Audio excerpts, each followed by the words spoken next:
Plus qu'un partage de connaissances, je te propose dans cet épisode un partage d'expériences. J'ai envie de te montrer à quel point l'astrologie peut être pratique et à quel point elle peut nous accompagner dans les événements de notre quotidien. J'ai envie de te donner une illustration qui est beaucoup plus parlante que n'importe quelle théorie. Et je t'invite aussi à réfléchir sur ce qu'on appelle la synchronicité. Je suis Andromeda, astrologue professionnelle, et je t'invite à découvrir l'astrologie avec moi.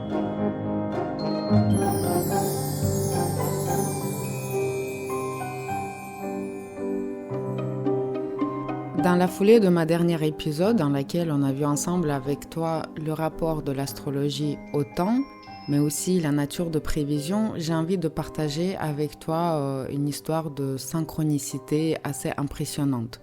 J'ai envie de la partager pour te donner l'illustration de justement la synchronicité de rythme. Je pense que ça a dû déjà t'arriver au moins une fois dans ta vie d'être dans cette situation où les choses sont synchro, où tu peux expérimenter ce qu'on appelle être dans le flow, où il y a une concordance des événements qui crée une résonance à tes questions parfois les plus profondes, à tes souhaits parfois les plus intimes et ton émotion la plus grande. Quand on est dans ce flow, on est justement calé sur les rythmes astronomique, on est calé sur les rythmes cosmiques. C'est à ce moment-là qu'on est comporté et c'est à ce moment-là que s'installe un véritable dialogue entre l'univers et toi. Ce dialogue, il se passe par le biais d'événements, par le biais des réponses qu'on cherche et par le biais aussi de différentes synchronicités. Qu'est-ce qui m'est donc arrivé ? Quand j'ai enregistré ce dernier épisode sur le lien de l'astrologie au temps, je t'ai parlé des pendules de passement et de pendules de création du monde. Il faut savoir que ce n'était pas un épisode prévu. Je ne prévois jamais mes épisodes, j'ai à peu près un plan mais que je n'arrive pas du tout à suivre parce que quand je me pose devant le micro, j'ai l'intention donc de parler d'un sujet, mais au fur et à mesure que je parle, je m'éloigne sur un autre sujet et parfois c'est le sujet qui s'impose de lui-même. Le sujet de lien de l'astrologie au temps s'est imposé aussi un peu de par lui-même. Quand j'ai fini l'enregistrement, je me suis dit, j'irai quand même voir cette pendule de la création du monde. Parce que la pendule de passement, j'ai déjà vu un nombre de fois assez élevé, j'ai eu l'occasion d'aller souvent au château de Versailles, mais celle de la création du monde, je ne la connais pas, je ne l'ai jamais vue. Et il se trouve au Louvre. Première synchronicité impressionnante, une amie à moi m'appelle et il me dit « Est-ce que ça te dirait de m'accompagner au Louvre ?» Il faut savoir que je n'ai pas l'habitude d'aller avec cette amie au Louvre et que je n'ai pas du tout l'habitude d'aller au Louvre assez régulièrement. J'y vais une fois tous les 2 ans, tous les 3 ans à peu près. Et donc elle m'appelle et elle me dit « J'ai la carte du haut et j'ai pensé à toi pour t'inviter aussi m'accompagner au Louvre. » Et d'ailleurs, si elle écoute cet épisode, Maë, je te salue et je te remercie beaucoup pour cette opportunité. Donc, première synchronicité, je me dis déjà, c'est cool, c'est super, bien sûr, j'ai envie d'y aller. Elle me dit, est-ce que ça te dirait de faire le tour des expos temporaires, comme ça on jette un coup d'œil et tu me diras ce qui te tente. On regarde ensemble sur la une de Louvre, sur le site internet, on trouve vraiment rien d'extraordinaire sur les expos temporaires. Mais je lui dis, tu sais quoi, moi, surtout ce que j'ai envie de voir, en premier lieu, c'est cette pendule de la création du monde. Je vais donc sur le site de Louvre pour identifier son emplacement. Je regarde donc l'emplacement de cette pendule de la création du monde et qu'est-ce que je découvre ? Je découvre une expo temporaire. Une expo temporaire qui s'appelle les arts mécaniques. Et cette pendule était justement exposée dans le cadre de cette exposition. Donc déjà, ça nous intrigue parce qu'il n'y a aucune information, il n'y a vraiment rien d'évident en fait sur cette exposition temporaire. Et il se tenait au Louvre très exactement, il se tient encore au Louvre au moment où j'enregistre cet épisode, jusqu'au 12 novembre 2025. Mais je sais que je vais la diffuser en décalé, donc je dis qu'elle se tenait au Louvre. Mais quand même, deuxième synchronicité, c'est à cette période-là où j'enregistre cet épisode où pour la première fois je m'interroge et je m'intéresse à cette pendule de la création du monde. Elle fait partie d'une expo temporaire. Donc on y va, on trouve l'emplacement et qu'est-ce qu'on découvre sur place? Que c'est pas la seule pièce chef-d'œuvre exposée, elle est exposée à côté d'une autre pendule. Il se trouve que la pendule de la création du monde, elle a été confiée à une maison de l'horlogerie de luxe suisse qui s'appelle Vacheron Constantin pour la restauration, pour la réparation. Et je ne sais pas si c'est cette pendule qui a inspiré la maison Vacheron Constantin, mais finalement, ils ont créé leur pendule à eux. Et leur pendule s'appelle la quête du temps. C'est assez intéressant parce qu'on trouve aussi évidemment un chef-d'œuvre, mais cette fois-ci, ce n'est plus tellement un chef-d'œuvre astronomique et un chef-d'œuvre de philosophie du temps, c'est un véritable chef-d'œuvre de métier d'art. Évidemment, on trouve, je crois que c'était plus de 6000 composants mécaniques, qu'il y a un nombre de complications assez impressionnant, qu'il y a un automate intégré, il y a des pierres précieuses, il y a du nacre, du cristal de roche, émail, peinture, gravure, de l'or, de l'argent. Bon, je te laisse imaginer ce qu'on peut faire aujourd'hui un métier d'art, donc c'est un véritable produit de luxe. Mais ce n'est plus, si tu veux, un produit de philosophie du temps.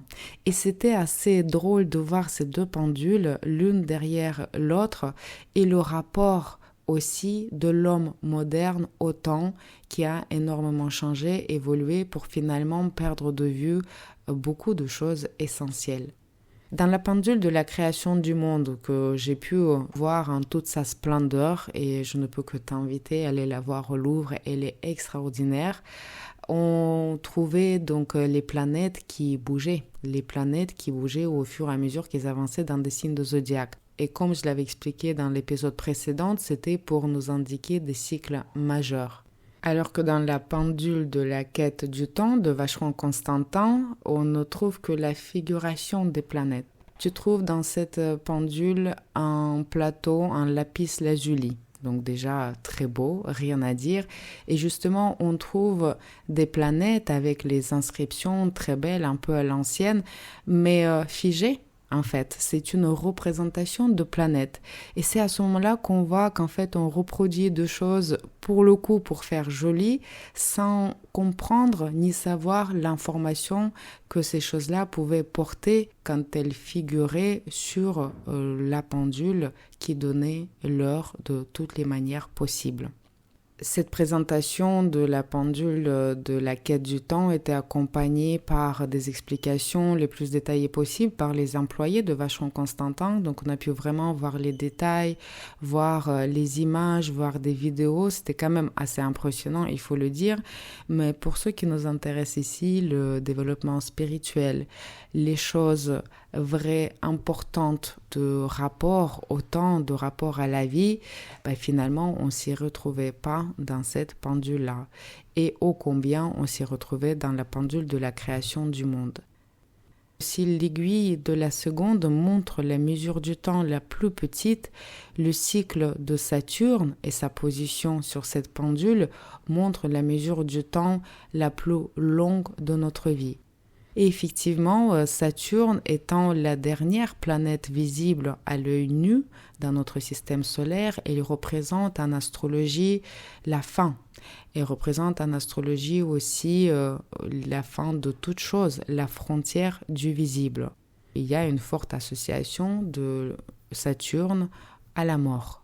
Pourquoi est-ce que cette mention au Saturne et à la mort est importante? Tu verras ça dans un instant. Aujourd'hui, je me lève et je me dis, je vais continuer à écrire mon podcast et je vais préparer un nouvel épisode. Et au départ, je voulais faire un épisode sur un autre sujet que je ferai plus tard. Et je m'arrête dans l'idée qu'en fait, il serait pas mal quand même de montrer et donner l'illustration à quel point la connaissance des cycles astrologiques peut nous aider concrètement en fait dans notre vie. Comment on peut relier ce qu'on voit dans le ciel à notre vie, à son évolution, à ses besoins matériels, psychologiques et spirituels. Et le sujet en quelque sorte s'impose de lui-même, on va parler des cycles. Et le cycle qu'on connaît tous, c'est le cycle de notre vie. Et bien c'est bien Saturne qui rythme le cycle de notre vie. Donc je me dis, ok, le sujet s'impose de par lui-même une nouvelle fois, je vais donc faire cet épisode. Et à ce moment-là, je me rends compte que nous sommes le 1er novembre. C'est la Toussaint. Et la Toussaint, comme tu le sais, c'est quand même une fête aussi qui est liée à la vie spirituelle, qui est liée aux saints connus et inconnus. Et si tu veux, c'est une fête qui invite à la réflexion sur la vie spirituelle. Il y a un véritable lien entre la Toussaint et aussi Saturne et son symbolisme astrologique. D'ailleurs, on sait que la Toussaint est suivie par la fête des défunts. Et on retrouve d'ailleurs la fête des morts, la Dia de Muertos au Mexique, aux alentours des mêmes dates. Comme je l'avais dit, Saturne représente la mort. Et chez les Grecs, on appelait Saturne Chronos, véritablement pour ses fonctions de gardien de temps. Les rythmes de Saturne rythment notre vie. Et on verra dans la prochaine épisode qu'il rythme notre vie à la fois physique, matérielle, mais plus tard aussi psychologique et spirituelle. Le symbolisme de Saturne en astrologie est intimement lié à l'idée de la sagesse et donc à l'idée de la spiritualité. Il se trouve aussi que ce 1er novembre 2025, nous sommes samedi.